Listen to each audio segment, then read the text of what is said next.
menghadapi pengalaman-pengalaman rohania tu. Jadi jatuh bangun tu, sampai saya usul lagi, sampai saya tak nak lain, aku nak Engkau ya Allah. Apa pun wali punya tingkatan darajat apa, aku tak nak. Dibagi tongkat Musa ke apa, bagi cincin Nabi Sulaiman, tak nak, aku nak Allah. Setelah mengalami jatuh bangun dalam perjalanan rohaniah lawan. Tadi dah hawa nafsu, ada perjalanan tu pula nak menuju Allah tadi. Banyak tingkatan dia. Tapi alhamdulillah, yang penting kita kena tetapkan diri kita dengan Allah. Allah yang boleh selamatkan. Dia kukuhkan kita. Kalau tak ada dikukuhkan Allah, saya tergolek terus. Dikukuhkan Allah, ditegapkan Allah, dibagikan kepada saya pemelihara. Dia memelihara saya. Allah tu yang memelihara saya, dan Allah meneguhkan saya untuk tetap dengan Allah. Jadi saya minta selalu, ya Allah, teguhkan aku ya Allah. Aku tak mampu ya Allah. Banyak kali tewas aku, gagal aku. Teguhkan aku ya Allah. Peliharalah aku ya Allah. Kerana Engkau Al-Hafiz, Maha Pemelihara. Engkau yang meneguhkan Hayyu Qayyum, kan? Yang tetap dengan sendiri Engkau kekalkan aku ya Allah. Jadi dalam kerohanian, dalam rahsia, kita bermohon kepada rahsia yang mempunyai rahsia. Sir min kuli sir. Rahsia di sebalik rahsia, kita bermohon di dalam tu. Dalam perjalanan rohaniah kita. Dalam. Dia main kat dalam tu. Supaya tak ada lagi sesuatu lagi lah. Diri kita pun dah tak ada dalam dia je. Barulah nanti bila betul-betul duduk kita, baru kita nampak yang lain ni semua, kita nampak semuanya atas kekuasaan Allah dan kehendak Allah. Pentadbiran Allah, Fir'aun, malaikat, Nabi, matahari, bulan, semua kita nampak di bawah pentadbiran Allah dan pentakdiran Allah. Tu makna kita dah dapat maqam Mahmud. Maknanya bukan kita Nabi, tapi itulah yang terpuji, Mahmud. Sebab bila dah tak ada kedirian dia, Rasulullah bila tak ada kedirian tu tadi kan, maknanya dia dapat pangkat Mahmud. Tak ada makam yang lebih tinggi lagi, melainkan makam Mahmud. Tak ada diri dalam rahsia semua, tak ada yang ada. Sifat pun dah tak ada, yang tinggal hanya zat semata-mata. Zat dia, demi zat dia. Demi zat dia tu. Diri dia sebenar-benar. Kalau sifat tu masih lagi ada penampakan lagi, kan? Tapi zat tu tadi dia dah tersembunyi di sebalik rahsia. Di situlah kita duduk, maka tak ada dah lebur lah kita, maka kita akan melihat dengan penglihatan Allah. Kita akan nampak semuanya adalah daripada Allah. Halus zara macam mana pun, semuanya nyata, jelas. Allah je yang ada. Kita tak nampak lagi banyak. Kita nampak banyak, tapi sebenarnya yang kita lihat tu tetap banyak kita nampak ni, tapi sebenarnya dari dia tetap satu juga, bukan? Sebab segala sesuatu yang dijadikan mengesakan dia. Apa yang tak ada mengesakan Allah? Cuba kita cerita.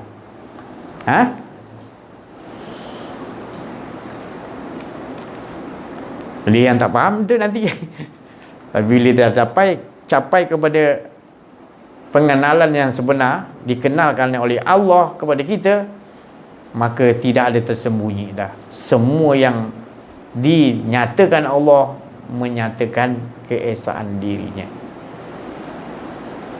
Maka di situ akan datang jiwa yang tenang. Yang baik ke buruk ke, kita nampak tetap sama.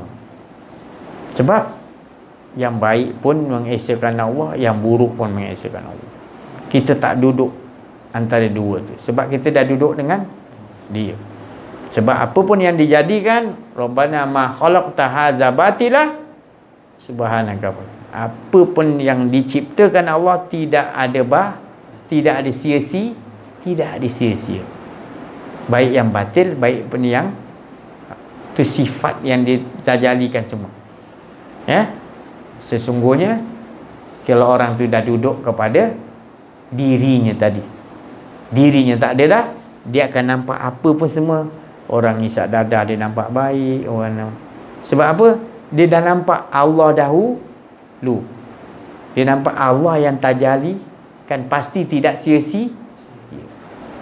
Dia nampak malaikat, dia nampak iblis, dia, semua tak sia-sia dia nampak. Ibarat semua ni adalah satu macam pasukan lah, satu jemaah yang telah disusun oleh Allah SWT. Cuma membawa watak-watak yang berbeza. Yang penting watak tu semua datang daripada Allah. Kita nampak watak yang datang tu. Bukan kita beza baik buruk. Kalau kita tak kenal diri, tak kenal Allah, kita nak ambil baik contohnya. Kan? Jadi orang buat maksiat kita tak nak campur kita. Jadi bukan gitu. Maknanya kita bila duduk dengan Allah Ta'ala, kita akan nampak dia yang mengaturnya bagi posisi masing-masing. Matahari dengan sentiasa mentauhid dengan Allah, dengan akan naik daripada dan turun.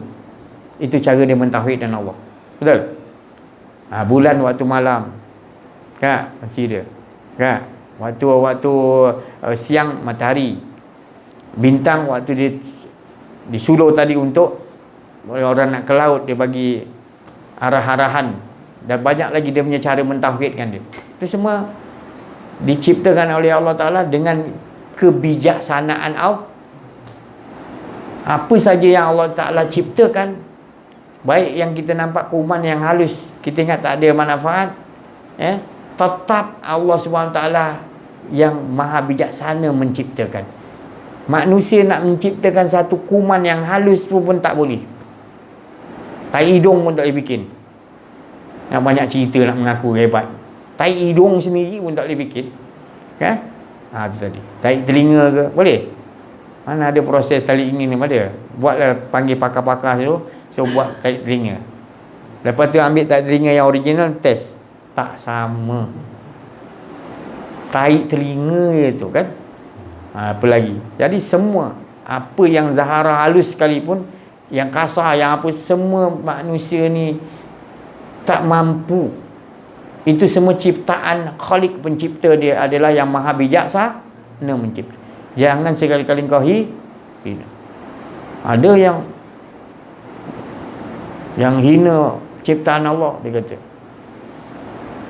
Pernah tengok pokok beringin besar tak? Besar tinggi kan, buah dia kecil tak? Buah labu, pokok dia kecil, buah besar tak? Jadi manusia ni kata, ya Allah, tak adil. Kau jadikan buah labu, pokok dia kecil, buah besar. Lepas tu tengok pokok beringin. Kau jadikan buah beringin kecil tapi pokok besar. Ya Allah, tak adil kau, ya Allah. Dia kata, dia memprotes lah. Sekali buah beringin jatuh kat tu, tak. Macam Allah Ta'ala tegur dia. Ya Allah, adil ya Allah. Kalau buah labu besar kau pecah kepala aku je. Tengok. Allah bagi maknanya kepahaman pada kita. Jangan kita cuba nak menyuruh kambing berkokok, menyuruh ayam mengembek. Allah dah susun semua cantik dan kau pandai-pandai kata tak sempurna. Diciptakan dengan kebijaksanaan Allah. Allah ciptakan. Pokok labu harus buah begini. Semua tu ada dia punya kebijaksanaan. Kalau kau kaji, kau akan ini kau tengok gitu ya, tak adil ya Allah. Pokok besar, pokok kecil, buah besar, tak kena lah labu ni. Beringin pula, pokok besar, buah kecil, tak kena Patut pokok besar, buah besar lah. Kadang-kadang buah beringin jatuh kat kepala, baru kau sedar, ya Allah, betul ya Allah, adil kau ya Allah, adil. Kalau besar pecah kot. Jangan kita orang ni kemampuan dia tadi menghafal Quran apa semua, kan? Kau protes gitu. Kan bagus kalau dia ni jadi arkitek. La haula wala. Kau nak cari pasal dia yang berbantah. Dah memang macam tu, dia hafiz Quran, dia bagus, cantik posisi yang dia bagi. Kan? Jadi kita full back ke wing kanan, bila dah dibagi watak tu, kita jaga watak kita lah. Jadi kita ni watak kita apa sebagai manusia? Tetap mengesahkan Allah. Binatang, buah-buah semua pun berzikir. Kita apatah lagi manusia yang dibagi akal. Tak mau kenal Tuhan, ya Allah dah. Kalau ada binatang tu, kalau dia tak ada akal, dia tak kenal Tuhan, tak apa. Nah, ini manusia, ditinggikan derajat, dibagi akal. Laqad khalaqnal insana fi, tapi tak mau kenal dia siapa yang naikkan dia tu tadi. Nak mengaku dia yang naik sendiri. Ya Allah, tak bersyukur kepada Allah. Lepas tu dibiarkan diri dia berpenyakit, dibiarkan tak nak rawat cepat, tak nak kembali kepada Allah, cari jalan mengenal diri, mengenal Allah. Ya, mengaku dengan amalan aku dah banyak berpuluh tahun aku ni, dia bukan saya cakap amalan kau tak bagus, tetapi engkau belum mencapai lagi yang dikehendaki oleh Allah. Engkau belum berakhlak dengan Allah. Engkau ibadah banyak, tapi akhlak engkau dengan Allah tak ada. Sebab apa? Engkau ibadah, engkau sangkutkan kepada ganjaran, sangkutkan kepada makhluk selain daripada Allah lagi. Bila dia uji baru engkau tahu. Jangan sampai di sana nanti dia buka kitab baru kita nak menyesal. Di sini kita kena tengok dalam mafi anfusikum afala. Tengok dalam diri kita, apa kelemahan kita dengan Allah. Apa kelemahan kita dengan Allah. Yang membuatkan kita terhijab dengan Allah. Allah tak pernah hijab kita. Kita yang hijab. Dengan apa? Dengan sesuatu siwa-siwa. Sesuatu yang kebenda-bendaan yang ni tadi. Sikit. Jadi benda tu jadi bergunung, hijabkan kita dengan Allah. Padahal sikit-sikit. Tengok TV sikit, lalai sikit, ni sikit. Sikit-sikit tu jadi macam bukit menutupi. Kita ingat, alah tak apa ni sikit. Padahal sikit tu masa kita habis dengan sikit-sikit tu, kita tak perasan kelalaian kita. Tak apa, aku ibadah ni gini, lalai pun tak apalah. Sikit kita biarkan. Lama-lama janji buat sudahlah, hati lalai tu kerja Allah. Ya Allah, kita tak mau cari jalan betul-betul berakhlak dengan Allah. Padahal Allah tu tunjuk macam-macam perumpamaan dalam diri kita, di luar ni lagi, setiap saat, setiap inci bumi ni, dengan perumpamaan bagi amsalalin, untuk manusia punya sayang Allah Ta'ala pada kita. Selalu diingatkan, tak cukup hantar Nabi, hantar wali Allah lagi, tinggalkan Quran lagi, tinggalkan lagi orang alim-alim yang tentang Allah Ta'ala, dijadikan tadi sebagai orang arif billah, orang yang wali Allah, ahlullah yang kenal kepada Allah, dijadikan tadi macam tiang menyuluh ibaratnya tu. Dihantar macam tiang penyuluh lampu, dihantarnya lagi. Tak cukup dengan tu, dihantar lampu penyuluh, iaitu orang arif billah, wali Allah tadi kan, dihantar disuluh lagi. Masih kau buta buat tak tahu ada lagi. Jadi tak ada alasan nanti bila kau dah wafat nanti kau nak beralasan tak. Dia bagi aja kitab, tengok 100G dalam tu, komplit semua ada. Ya Allah, betul aku buat semua ada. Dah tak ada lah kau kata tak betul, tak ada kan.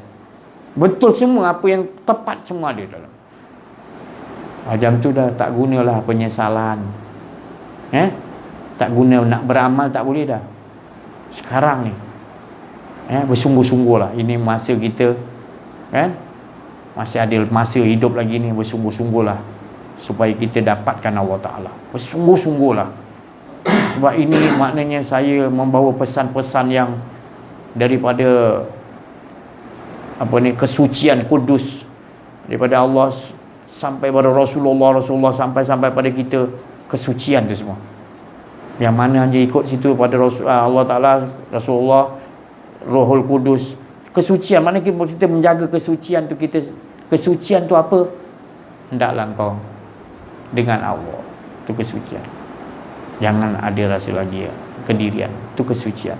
Bila kesucian, dia akan manis. Benda suci kan? Benda suci manis tak? Jadi rugilah tak dapat. Ini bukan bebanan. Jangan kita ingat ni benda bebanan, bukan. Jangan silap kita. Ini maknanya kenikmatan yang besar. Dan pula tadi Allah Ta'ala kata, bila kau tempuh dalam susah tu ada 2 kali senang dia bagi, maknanya. Pokoknya kau nakkan Allah, kau betul-betul nakkan Allah, susah yang menempuh jalan Allah, pasti Allah akan bagi sebelum habis. Dalam susah sendiri Allah bagi saya pun tak mampu kau nak menghadapi ini. Memang saya tak sanggup. Tapi saya teringat Allah Ta'ala punya kalimah suci tadi, fa inna ma'al usri yusron, inna ma'al usri yusron, fa inna ma'al usri yusron, inna ma'al usri yusron. Bersama, fa inna ma'al, bersama dengan susah kau tempuh kepada aku, nakkan kepada aku, betul-betul menempuh untuk kepada aku, nakkan aku, susah tu tadi, dalam susah tu aku akan bagi senang. Tu saya yakin saya pakai makam tu. Pasal saya setiap detik saya mengalami susah, saya pakai itulah. Jadi rupanya susah dan senang tu maknanya seiringan. Susah dapat senang, bukan selepas susah tau. Bukan selepas susah. Allah Ta'ala kata dalam ayat tu, dalam susah fa inna ma'al usri yusra. Dalam susah yusra, senang. Fa inna ma'al usri yusra. Dalam susah senang, dalam susah, bukan selepas susah. Jadi jangan takut menghadapi susah. Yang takutnya kita lupa pada Allah. Apa? Teruskan. Saya bagi maknanya semangat yang saya ni masih lagi dalam keadaan lemah semangat juga. Tapi bila saya ingatkan tu tadi, saya jadi kuat balik. Allah bagi kekuatan. Sebab asalkan saya betul-betul nakkan Allah. Tapi kalau kita tak nak Allah, kita selain tu, itu susah tu saya tak tahu. Memang susah tu untuk menyedarkan mungkin. Tapi susah yang nak kepada Allah, dia lain, akan datang dalam susah tu senang. Tapi susah yang kita tempuh selain pada Allah tu saya tak tahu. Mungkin tu satu teguran susah tu, untuk memperbaiki, untuk kembali kepada Allah, jalan Allah, mengenal diri, mengenal Allah.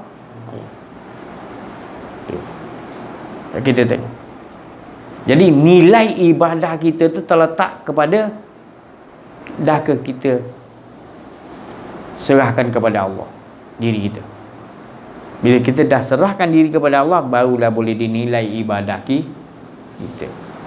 Baru dia kata tadi, wa amilus sah, baru disuruh kita melakukan ibadah. Barulah kanat lahum perhatikan dalam hidup kita, tengok betul-betul, pastikan betul-betul, jangan sampai kita mati sebelum dalam Islam yang ni tadi, dalam keimanan ni tadi, dalam keyakinan yang saya cerita tadi. Pastikan betul-betul kita dapat Allah. Itu yang dikatakan tadi, mati dalam Islam, mati dalam iman, mati dalam husnil khatimah, ni lah maksudnya. Apa pun ala tuju, yang paling penting ini. Jangan kita memandang kepada jangan memandang, bukan saya tak bagi solat, tak bagi baca Quran, tapi kita jangan bersandar kepada kualiti yang itu. Ini dia petua, maknanya fatwa daripada Allah. Jangan kau memandang kepada banyak kualiti ibadah kau tadi, hingga kau berhenti, engkau rasakan ibadah kau tu banyak, nanti akan menyebabkan engkau terhurban daripada aku. Maknanya engkau dah tenggelam kepada ibadah itu. Maksudnya hidup engkau tadi dengan siapa engkau tenggelam? Kalau engkau tenggelam dalam ibadah engkau bersama dengan ibadah. Tapi kalau hidup engkau ibadah, engkau bersandarkan tenggelam dengan Allah, engkau yang bersama siapa? Untunglah engkau. Jadi apa pun bentuk ibadah kita boleh buat, saya tak cakap tak boleh buat, tapi pastikan tenggelam kita tu tadi, hala tuju wa ila rabbika farghab. Harapan kita hanya buat ibadah macam mana gila-gila ke, baca Quran ke, 30 kali khatam ke bulan Ramadan ni, satu hari sekali 30 juzuk satu hari boleh baca. Suka tinggal. Tapi wa ila rabbika far. Jangan sandaran kita Allah.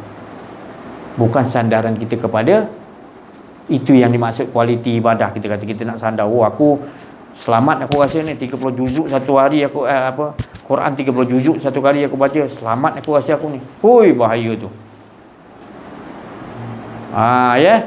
Jadi kena faham maksud saya tadi. Yang selamat adalah harapan kita Allah yang boleh bagi selamat. Harapan kita mesti banyak ibadah kita jangan tertipu. Banyak orang tertipu tau. Dia dah, oh aku tajuk 30 tahun, aku dah gini aku sedekah, aku dah rasa seolah-olah aku mati nanti amalan aku ni nanti akan, ya Allah. Bukan saya cakap amalan tu tak boleh menolong kau, tapi jangan sandar kau buat tu bagus. Tapi jangan sandar situ. Yakinlah kepada Allah, bukan kepada, sebab kau boleh buat tu Allah yang jangan salah faham. Dia cakap, si Haji kata ni jangan buat ibadah lah.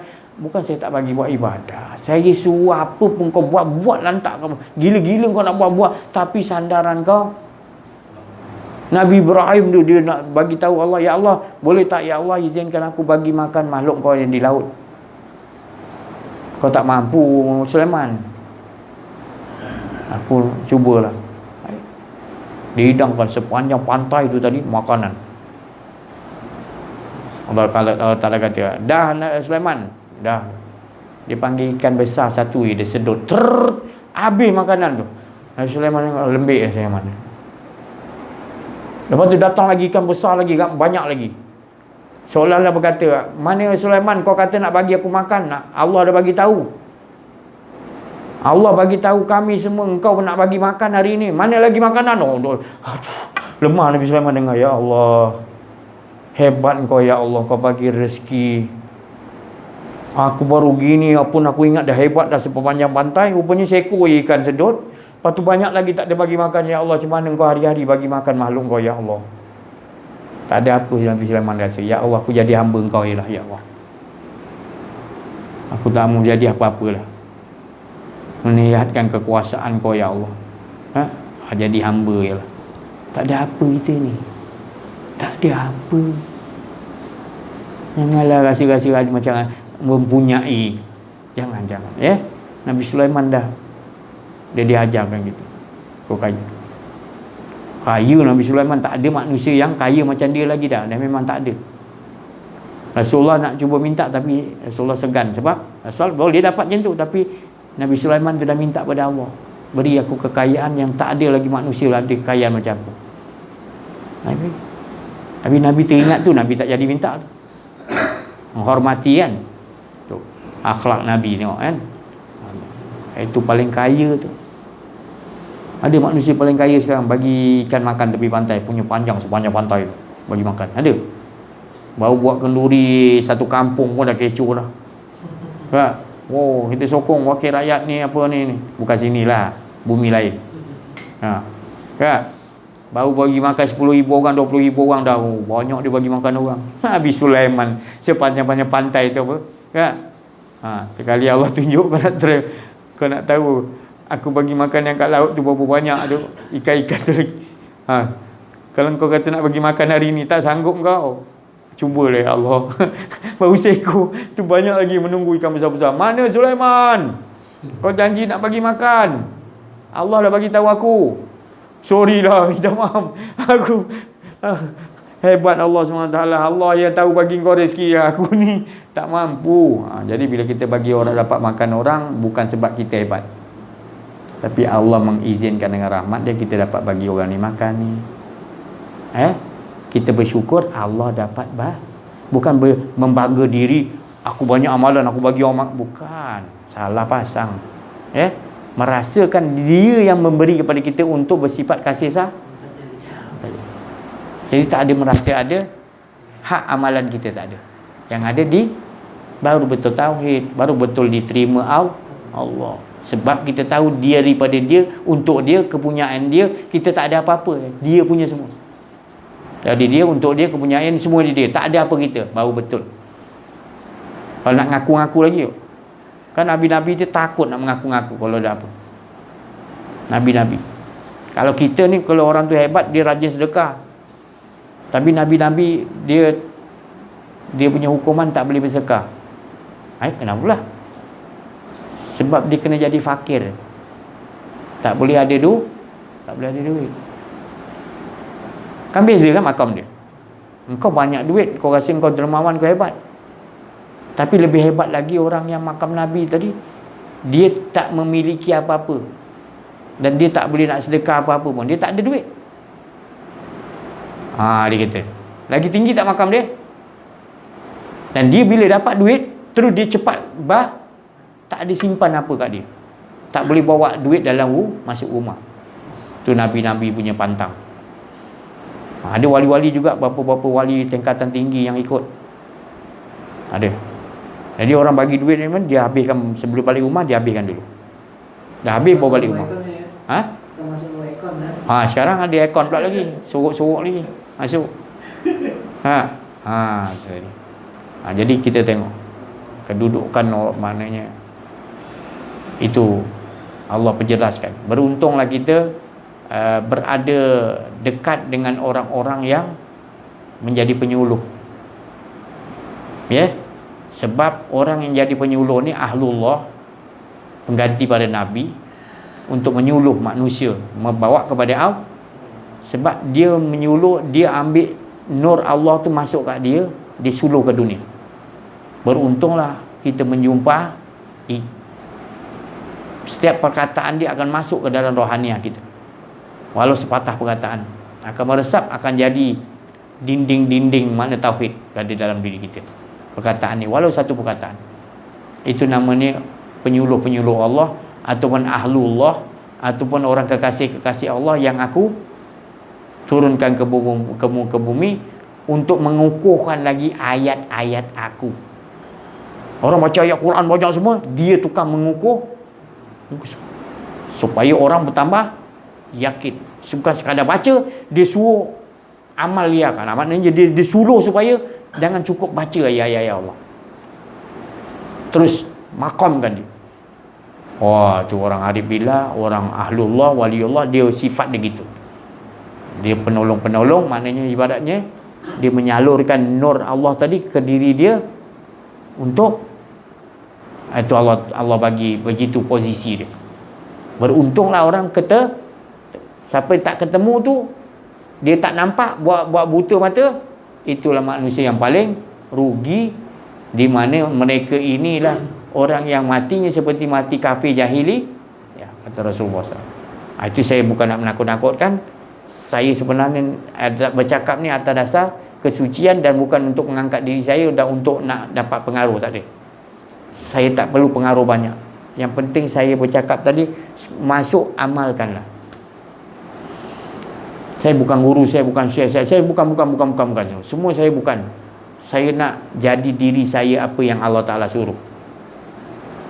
Apa yang Allah nak jadikan saya, itu saya nak. Saya bukan nak jadi wali, nak jadi itu, nak jadi ke apa, syekh, saya tak nak, saya ustaz pun saya tak nak. Saya tak nak jadi semua. Saya nak apa yang Allah Ta'ala, dia tahu apa untuk saya jadikan, saya nak gitulah. Saya tak nak lari tajuk.